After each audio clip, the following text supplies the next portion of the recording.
बिस्मिल्लाहिर्रहमानिर्रहीम। Dear student first year class, अस्सलाम वालेकुम। फर्स्ट ईयर क्लास, आज हमारा एक शॉर्ट सा टॉपिक है और टॉपिक का नाम है जी प्रोक्रियाटिक और यूक्रियाटिक सेल में फ़र्क। Very important. बाद दफ़ा ना ये प्रोक्रियाट्स और यूक्रियाटिक सेल में फ़र्क जो है ये लॉन्ग क्वेश्चन के तौर पे आ जाता है डीजी खान बोर्ड में या अदर बोर्ड्स के अंदर। तो आपने इस क्वेश्चन को बतौर लॉन्ग अच्छे से समझना है और इंतहाई आसान है, सिंपल से। तो सबसे पहले आते हैं हम लोग वर्ड प्रोक्रियाट्स को देखते हैं कि what is meant by prokaryotes. Prokaryote student याद रखिएगा, ऐसे ऑर्गेनिज्म को हम बोलते हैं that have the no well defined nucleus. जिन जानदारों के अंदर आपको वाज़ेह न्यूक्लियस नजर ना आए, हम उनको नाम देते हैं they are called prokaryotes.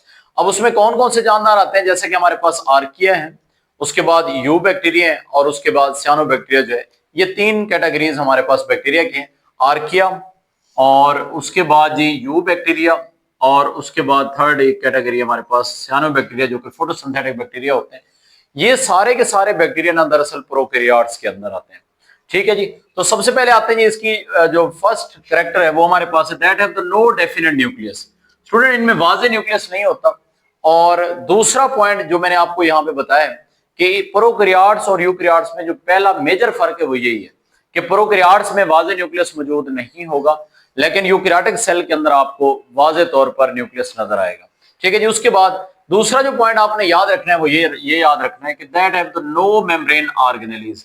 Prokaryotic cell के अंदर मेम्ब्रेन बाउंड ऑर्गेनेलीज नहीं होती, यानी डबल मेम्ब्रेनोस कोई भी ऑर्गेनेली मौजूद नहीं होगी। हाँ, नॉन मेम्ब्रेनोस ऑर्गेनेलीज हो सकती हैं, जैसे कि मैं आपको पिछले लेक्चर राइबोसोम वाले में बता चुका हूं कि राइबोसोम आपको प्रोकैरियोटिक सेल में भी नजर आते हैं। ये स्टूडेंट, उसके बाद अगर हम प्रोकैरियोटिक सेल को देखें तो they are the primitive. Primitive का मतलब होता है ये इब्तदाई जानदार है। उसके बाद एंशिएंट, ये बहुत ही कदीम है। सिंपल फॉर्म, और ये बिल्कुल सादा होते हैं। क्यों सिंपल है?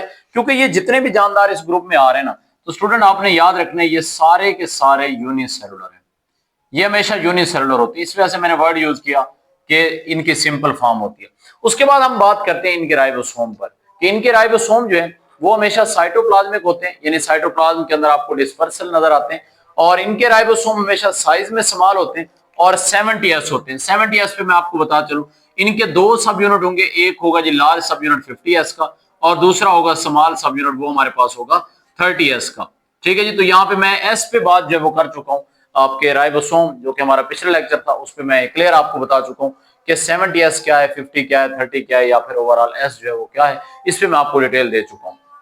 उसके बाद स्टूडेंट हम बात करते हैं इनके क्रोमाटिन मटेरियल यानी डीएनए की। तो that is disperse in the cytoplasm. आपके जो प्रोकैरियोट्स हैं उनमें क्रोमाटिन मटेरियल हमेशा साइटोप्लाज्म के अंदर आपको डिस्पर्स नजर आता है, यानी सबमर्ज नजर आता है साइटोप्लाज्मिक मटेरियल के अंदर जी। तो उसके बाद नेक्स्ट जो हमारे पास कैरेक्टर है वो है जी सेल डिवीजन के हवाले से। स्टूडेंट याद रखिएगा, प्रोकैरियोटिक सेल जितने भी हैं, यानी बैक्टीरिया हैं, आर्किया हैं या फिर आपके सियानो बैक्टीरिया, इनमें हमेशा बाइनरी फिशन प्रोसेस होता है। बाइनरी फिशन का मतलब है डिवाइड इनटू द टू, कि बाइनरी फिशन में बैक्टीरिया का अगर एक सेल है तो यहाँ पर एक से वो क्या होगा, वही सेल जो है वो दो में डिवाइड होगा। सबसे पहले उसमें होता क्या है बाइनरी फिशन के अंदर कि सेल का जो है वो साइज लार्ज होता है, फिर सेल मेम्ब्रेन इन्विजिनेट होती है, क्रोमोसोम का जो मटेरियल है, क्रोमाटिन मटेरियल, वो डुप्लीकेट होता है और उसके बाद उनका साइटोप्लाज्म जो एक से दो में डिवाइड हो जाता है। तो that is the binary fission, यानी एक सिंगल सेल जो है वो एक से दो में डिवाइड हो जाए, that process called the binary fission. और इसको हम ए माइटोसिस भी कहते हैं। What is meant bye A mitosis का मतलब ये कि आपके बैक्टीरियल सेल के अंदर या प्रोकैरियोटिक सेल में ना तो मियोसिस हो रही है ना ही माइटोसिस हो रही है, बल्कि माइटोसिस के अलावा एक और सेल डिवीजन है जिसको हम बाइनरी फिशन का नाम दे रहे हैं। तो यहाँ पे ये बाइनरी फिशन के जरिए जो है ये डिवाइड होते हैं। उसके बाद आते हैं हम लोग इनके फ्लैजेला की बात करते हैं कि हमारे पास जो प्रोकैरियोटिक सेल के फ्लैजेला है they are made up of the flagellin protein. ये आपने पॉइंट याद रखना है, फ्लैजिलाइन प्रोटीन पर मुश्तमिल होते हैं। That have the no microtubules, यहाँ पर कोई ट्यूबुलाइन या कोई माइक्रोट्यूब्यूल्स जो है वो मौजूद नहीं होती। तो इस वजह से ये किस प्रोटीन पर मुश्तमिल होते हैं? इनके फ्लैजेला, फ्लैजिलाइन प्रोटीन पर। उसके बाद आते हैं हम लोग सेल मेम्ब्रेन की बात करते हैं। स्टूडेंट याद होगा आपको कि मैंने जब प्लाज्मा मेम्ब्रेन वाला स्ट्रक्चर पढ़ाया था तो मैंने ये बताया था कि यूकैरियोटिक सेल की प्लाज्मा मेम्ब्रेन में हमेशा कोलेस्ट्रॉल मौजूद होता है, लेकिन जो आपके पास प्रोकैरियोटिक सेल मेम्ब्रेन है दैट लैक द कोलेस्ट्रॉल, इसमें कोलेस्ट्रॉल नहीं होगा। दैट लैक द कोलेस्ट्रॉल, इसमें आपको कोलेस्ट्रॉल बिल्कुल भी नजर नहीं आएगा। और उसके बाद जो अगला पॉइंट यहाँ पे लिखा हुआ है, दरअसल आपके बैक्टीरिया की जो सेल मेम्ब्रेन है दैट कंटेन द एंजाइम। शायद आपको याद हो, आपने एक टर्म मीजोजोम की जो है वो पढ़ी हो, तो मैंने उसमें आपको ये बताया था कि these are the cell membrane invagination. Bacteria की सेल मेम्ब्रेन जो इन्वेजिनेट करती है, तीन फॉर्म में आपको सेल मेम्ब्रेन इन्वेजिनेट करती हुई नजर आएगी, इन the form of tubule, in the form of vesicle and in the form of lamella. ये जिस तरह मैंने आपको डायग्राम में दिखाया, तो ये आपको जो एरिया नजर आ रहा है, दरअसल ये सेल मेम्ब्रेन की इन्वेजिनेशन है, और ये इन्वेजिनेशन आपको ट्यूब लाइक नजर आ रही है, वेजिकल नजर आ रही है और लेमिला लाइक नजर आ रही है। असल में इन्हीं इन्वेजिनेशन के ऊपर दरअसल मौजूद होते हैं एंजाइम, जिनको हम नाम देते हैं, they are known as the respiratory enzyme. Clear? तो जो कि सेलुलर रेस्पिरेशन में इन्वॉल्व होंगे, क्योंकि आपके बैक्टीरिया के पास माइटोकॉन्ड्रिया वगैरह नहीं होते, तो जितनी भी सेलुलर एक्टिविटीज है वो आपके सेलुलर एंजाइम जो है, रेस्पिरेटरी एंजाइम जो है वो परफॉर्म करते हैं। और वो रेस्पिरेटरी एंजाइम कहां पर मौजूद होते हैं? सेल मेम्ब्रेन के ऊपर, जो कि दरअसल किस फॉर्म में होती है? In the form of tubule, in the form of vesicle, या in the form of lamella, या इसको हम ओवरऑल क्या नाम देते हैं? मेसोजोम का नाम देते हैं जी स्टूडेंट। उसके बाद हम बात करते हैं सेल वॉल की कंपोजिशन की। बैक्टीरिया या प्रोकैरियोटिक सेल की जो सेल वॉल की कंपोजिशन है, याद रखिएगा, it is made up of the peptidoglycan. इस पे हम पहले भी बात कर चुके हैं पेप्टाइडोग्लाइकेन पे। पेप्टाइडोग्लाइकेन दरअसल दो चीजों का मजमूआ है, एक हमारे पास ग्लाइकन चेन्स होती है और दूसरा हमारे पास अमीनो एसिड के पेप्टाइड बॉन्ड्स आपको जो है वो नजर आते हैं। तो यहाँ पर यानी अमीनो एसिड प्लस आपकी कार्बोहाइड्रेट होंगी जो कि पेप्टाइडोग्लाइकेन बना रही होती है। उसके बाद स्टूडेंट हम बात करते हैं क्रोमोसोम की। आपके प्रोकैरियोटिक सेल के अंदर जितने भी क्रोमोसोम है ये हमेशा हैप्लॉइड फॉर्म में होते हैं। हैप्लॉइड फॉर्म का मतलब ये होता है कि half number of the chromosome आपको यहाँ पे नजर आते हैं। तो मैंने यहाँ पे लिखा है हैप्लॉइड यानी एन सेल सिंगल क्रोमोसोम, इनमें सिंगल क्रोमोसोम होते हैं। उसके बाद आते हैं हम डीएनए की रेप्लिकेशन की बात करते हैं। स्टूडेंट याद रखिएगा, प्रोकैरियोटिक सेल के अंदर जो डीएनए की रेप्लिकेशन हो रही है वो दरअसल होती है साइटोप्लाज्म के अंदर, यानी डीएनए यहाँ पे जो मौजूद होगा वो साइटोप्लाज्म के अंदर उसकी कॉपियां तैयार होंगी, रेप्लिकेशन आपको बिल्कुल साइटोप्लाज्म के अंदर नजर आएगी। और उसके बाद ये लास्ट जो हमारा पॉइंट है, all the type of RNAs are synthesized by the RNA polymerase enzyme। इसका मतलब ये है कि तीन तरह के आरएनए होते हैं, राइबोसोमल आरएनए होता है, ट्रांसफर आरएनए होता है और मैसेंजर आरएनए होता है। ये जितने भी आरएनएज हैं, ये तीनों आरएनए जो मैंने आपको बताया, दरअसल इनको एक ही एंजाइम तैयार कर रहा होता है और उस एंजाइम का नाम हमारे पास क्या है? That is called RNA polymerase enzyme. ठीक है जी, तो ये आपके पास किसके हवाले से हो गया? About the prokaryotic cell. अब हम बात करते हैं प्रोकैरियोटिक सेल की। अगर डायग्रामेटिकली मैं आपको बताऊं तो that is a prokaryotic cell, that is a bacterial cell. दरअसल इसमें ये जो आपको ग्रीन शेड में ये नजर आ रही है, these are the cell membrane invagination, जो कि आउटसाइड आपको नजर आ रही है, दीज आर द पिलाई।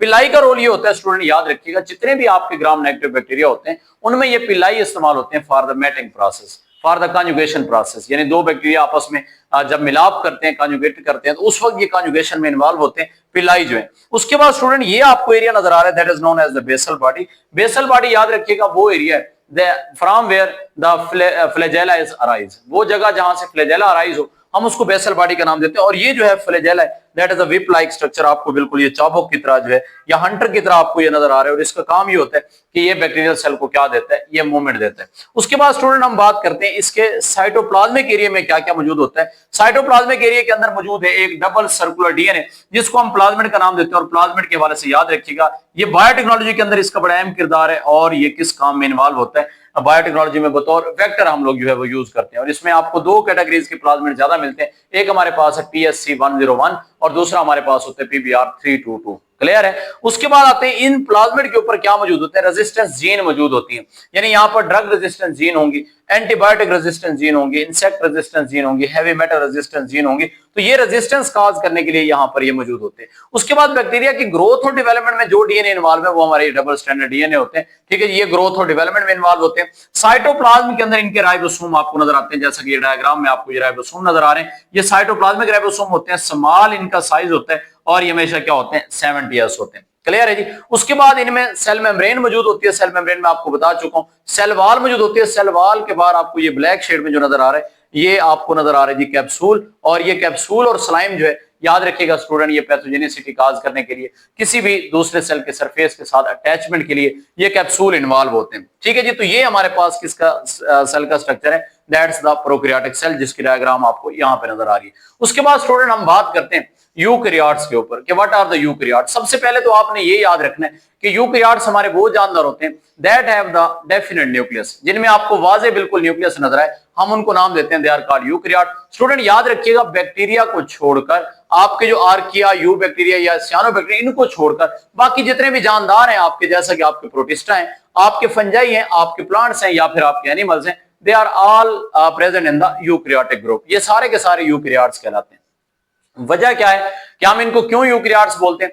उसकी पहली वजह यह that have the definite nucleus. अब डेफिनेट न्यूक्लियस और नो डेफिनेट न्यूक्लियस, इसमें क्या फर्क है? स्टूडेंट याद रखिएगा, नो डेफिनेट न्यूक्लियस उस वक्त होगा जब जेनेटिक मटेरियल या क्रोमाटिन मटेरियल के इर्द गिर्द न्यूक्लियर मेम्ब्रेन ना हो। क्लियर? तब हम कहेंगे हमारा न्यूक्लियस वाज़ेह नहीं है। और यहां पे मैंने वर्ड लिखा है डेफिनेट न्यूक्लियस, इसका मतलब यह है कि न्यूक्लियस इन जानदारों में वाज़ेह है। इसका मतलब उन जेनेटिक मटेरियल के इर्द गिर्द या क्रोमाटिन मटेरियल के इर्द गिर्द आपको क्या नजर आती है?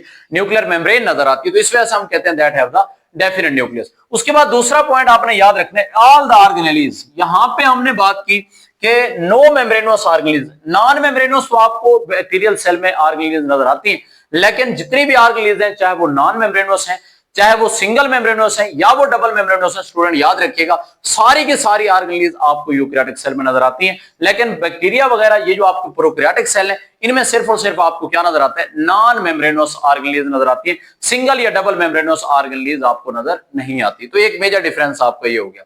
उसके बाद स्टूडेंट आपके जो यूकैरियोट्स हैं, दे आर द एडवांस। मतलब कैसे एडवांस हम बात करें? एडवांस इस सेंस में कि पहली इस कायनात पे जो स्टार्टिंग है जानदारों की, वो प्रोकैरियोट की फॉर्म में। तो प्रोकैरियोट में एवोल्यूशन के बाद साइंटिस्ट ये बोलते हैं कि यूकैरियोट हमारे बने, तो ये थोड़े से एडवांस हैं, इनमें हर चीज वेल डेवलप आपको करेक्ट नजर आते हैं, कम्प्लेक्स होते हैं। और उसके बाद मैंने यहां पे लिखा इवॉल्व फ्रॉम द प्रोकैरियोट, कि इनकी एवोल्यूशन कहां से हुई है? प्रोकैरियोटिक जानदारों से हुई है। उसके बाद स्टूडेंट हम बात करते हैं इनके राइबोसोम की। राइबोसोम के वाले से मैं आपको ये कल भी डिफरेंस बता चुका हूं पिछले लेक्चर में। मैंने आपको ये बताया कि यूकैरियोटिक सेल के जो राइबोसोम होते हैं वो हमेशा लार्ज इन साइज होते हैं, और वो हमेशा क्या होते हैं? एटीएस होते हैं। एटीएस का मतलब ये कि अगर हमारे पास दो इसके सब यूनिट हो, तो जो लार्ज सब यूनिट है वो 60s होता है, और जो स्मॉल सब यूनिट होता है वो 40s होता है। और 40s, 60s या 80s क्यों, ये मैं सारा कुछ आपको राइबोसोम वाले टॉपिक में बता चुका हूं। आप लोग वहां पे जाके जरूर इसको दोबारा देखिएगा, अगर किसी बंदे ने हमारा राइबोसोम वाला लेक्चर जो है वो नहीं लिया। उसके बाद स्टूडेंट हम बात करते हैं क्रोमाटिन मटेरियल की। तो याद रखिएगा, मैंने अभी भी आपको बताया कि क्योंकि यूकैरियोटिक सेल में न्यूक्लियर मेम्ब्रेन मौजूद होती है, इस वजह से जो chromatin material that is confined in the nucleus, nucleus में ही वो महदूद होता है। वजह क्या है कि फॉर एग्जांपल ये सेल का न्यूक्लियस है, तो जितना भी जेनेटिक या जितना भी क्रोमाटिन मटेरियल है वो सेल न्यूक्लियर मेम्ब्रेन की बाउंड्री के अंदर आपको नजर आता है। इस वजह से हम कहते हैं कि इनका न्यूक्लियस या इनका जो क्रोमाटिन मटेरियल है वो आपको कन्फाइंड नजर आता है इन द न्यूक्लियस। न्यूक्लियस के अंदर आपको ये महदूद नजर आएगा, सिर्फ वहीं पर होगा। साइटोप्लाज्म के अंदर किसी भी जगह पर सब मर्ज या बिखरा हुआ आपको नजर नहीं आता। उसके बाद स्टूडेंट बात करते हैं यूकैरियोटिक में सेल डिवीजन की। आपके जो यूकैरियोट्स जानदार हैं, इनमें बाइनरी फिशन नहीं होती। क्लियर है? तो यूकैरियोट्स में फिर क्या होगा? यूकैरियोट्स में एक सेल डिवाइड होगा या तो माइटोसिस के जरिए या फिर स्टूडेंट किसके जरिए? मियोसिस के जरिए। और माइटोसिस मियोसिस का कंसेप्ट आपको मे भी मौजूद पता हो, तो मैं थोड़ा सा वैसे बता देता हूं। Mitosis it is a type of cell division. ये सेल डिवीजन की वो किस्म है जिसमें क्रोमोसोम की तादाद जो है वो डॉटर सेल में बिल्कुल कांस्टेंट रहती है as compare to the parent cell. लेकिन जो आपके मियोसिस है, मियोसिस में क्या होता है कि क्रोमोसोम की जो तादाद है वो डॉटर सेल में हाफ हो जाती है, रिड्यूस होकर हाफ हो जाती है as compare to the parent cell. Clear है? तो ये आपने याद रखना है। उसके बाद आते हैं स्टूडेंट, हम यूकैरियोटिक फ्लैजेला की बात करते हैं, सीलिया की बात करते हैं। यूकैरियोटिक सेल के अंदर जो फ्लैजेला और सीलिया होते हैं, they are made up of the microtubules. Microtubule mean they are made up of the tubulin protein. लेकिन मैंने यहां पे आपको क्या बताया कि prokaryotic cell they are made up of the flagellin protein. Clear? और यहां पे आपको क्या बता रहा हूं? They are made up of the tubulin protein, they are made up of the microtubules. जी, उसके बाद हम बात करते हैं सेल मेम्ब्रेन की। यूकैरियोटिक सेल की सेल मेम्ब्रेन के अंदर हमेशा कोलेस्ट्रॉल आपको नजर आएंगे, हमेशा आपको एंजाइम नजर आएंगे। हर ऑर्गेनेली के अलग अलग एंजाइम है वो आपको इनमें अलग नजर आएंगे। लेकिन यहाँ पे हमने बात की थी जो एंजाइम है वो दरअसल आपको कहां पे नजर आते हैं? आपको ये मेसोसोम के अंदर नजर आते हैं। उसके बाद आते हैं हम लोग क्रोमोसोम की। अगर यहाँ पे बात करें तो क्रोमोसोम स्टूडेंट याद रखिएगा, यूकैरियोटिक सेल के अंदर आपको हैप्लॉइड भी नजर आते हैं और डिप्लॉइड भी नजर आते हैं। जितने भी हमारे सोमैटिक सेल्स हैं उनमें क्रोमोसोम हमेशा डिप्लॉइड होंगे। जितने भी हमारे जर्म लाइन सेल हैं यानी हमारे स्पर्म और एग हैं, वहां पे क्रोमोसोम या क्रोमाटिन मटेरियल आपको क्या नजर आएगा? हाफ नजर आएगा, हैप्लॉइड फॉर्म में नजर आएगा। जी, उसके बाद आते हैं हम सेल वॉल की बात करते हैं। स्टूडेंट सेल वॉल के हवाले से आपने ये याद रखना है कि हमारे पास जो यूकैरियोट्स की सेल वॉल है, स्पेशली अगर हम प्लांट की बात करें तो प्लांट की cell wall that is made up of, that is formed of the cellulose. और इसी तरह अगर हम फंजाई की बात करें तो they are made up of the chitin, तो ये काइटन से मिलकर बनी होती है। ये आपने एमसीक्यूज पॉइंट ऑफ व्यू से याद रखना है। जी, उसके बाद हम बात करते हैं कि हमारे पास जो आरएनएज हैं, अगर 3 तरह के आरएनए, जैसा कि आपका राइबोसोमल आरएनए, आपका ट्रांसफर आरएनए या फिर मैसेंजर आरएनए, इनको बनाने के लिए स्टूडेंट याद रखिएगा अलग अलग हमारे पास पॉलीमरेज एंजाइम चाहिए। कैसे? जैसा कि हमारे पास आरएनए पॉलीमरेज 1 जो है ये इस्तेमाल होगा, ये बनाने में इस्तेमाल होगा राइबोसोमल आरएनए। इसी तरह आरएनए पॉलीमरेज 2 जो है ये यूज होगा मैसेंजर आरएनए को बनाने में। इसी तरह आरएनए पॉलीमरेज 3 जो है ये यूज होगा ट्रांसफर आरएनए को बनाने में। यानी हमारे 3 आरएनएज हैं, राइबोसोमल आरएनए, उसके बाद ये मैसेंजर आरएनए और उसके बाद ये ट्रांसफर आरएनए, और उनके लिए अलग अलग आरएनए पॉलीमरेज इस्तेमाल होता है इन द यूकैरियोटिक सेल। लेकिन हमने यहां पे बात की प्रोकैरियोटिक सेल में जस्ट एक ही टाइप के आरएनए पॉलीमरेज जो है वो तीनों तरह के आरएनए को बना देते हैं। लेकिन यहां पे यूकैरियोटिक केस में ऐसा नहीं है। यूकैरियोट में जो आपके आरएनए पॉलीमरेज 1 है वो राइबोसोमल आरएनए को बना रहे हैं, जो आरएनए पॉलीमरेज 2 है ये मैसेंजर आरएनए को बना रहे हैं, और जो आरएनए पॉलीमरेज 3 है ये किसको बना रहे हैं, ये ट्रांसफर आरएनए को बना रहे हैं। तो ये हमारे पास है सारा किसके हवाले से, यूकैरियोटिक सेल के हवाले से। अगर आप इसका स्केच देखना चाहते हैं तो आप प्लांट और एनिमल सेल का स्केच देखें, वो आएगा यूकैरियोटिक सेल में, और प्रोकैरियोटिक सेल की जो डायग्राम या स्केच है वो स्टूडेंट मैंने आपको यहाँ पे जो है वो हाईलाइट कर दी, इसको आपने अच्छे से याद रखना है। अच्छा, एक पॉइंट और जो यहाँ पे बताने वाला है, साइटोप्लाज्म के अंदर ये जो आपको प्रोकैरियोटिक सेल का डीएनए या न्यूक्लियर मटेरियल नजर आ रहा है, दरअसल इस रीजन को हम नाम देते हैं दैट इज कॉल्ड न्यूक्लियाइड। ये भी आपने एक पॉइंट याद रखना है। बाज दफा व्हाट इज न्यूक्लियाइड पे आ जाता है कि न्यूक्लियाइड क्या जगह है, तो आप बताएंगे वो जगह जहां पर साइटोप्लाज्म के अंदर प्रोकैरियोटिक सेल में डीएनए सब मर्ज है, हम उस एरिया को नाम देते हैं that is called nucleoid region. उम्मीद करता हूं कि आपको ये क्लियरली डिफरेंस पता चल गया होगा प्रोकैरियोट्स और यूकैरियोटिक सेल के अंदर। इंशाल्लाह ये लॉन्ग क्वेश्चन के तौर पे बड़ा इंपॉर्टेंट है, आप सब इसको अच्छे से कर लीजिएगा। डायग्राम यहाँ पे दी हुई, इसको भी आपने अच्छे से बना लेना है। कोई भी शॉर्ट क्वेश्चन हो तो आप कमेंट बॉक्स में हमसे जरूर पूछें, इंशाल्लाह उम्मीद है कि हम आपको उसका अच्छे से रिस्पॉन्स जो है वो करेंगे, जवाब भी देंगे। आज के लिए इतना ही काफी है। अल्लाह हाफिज।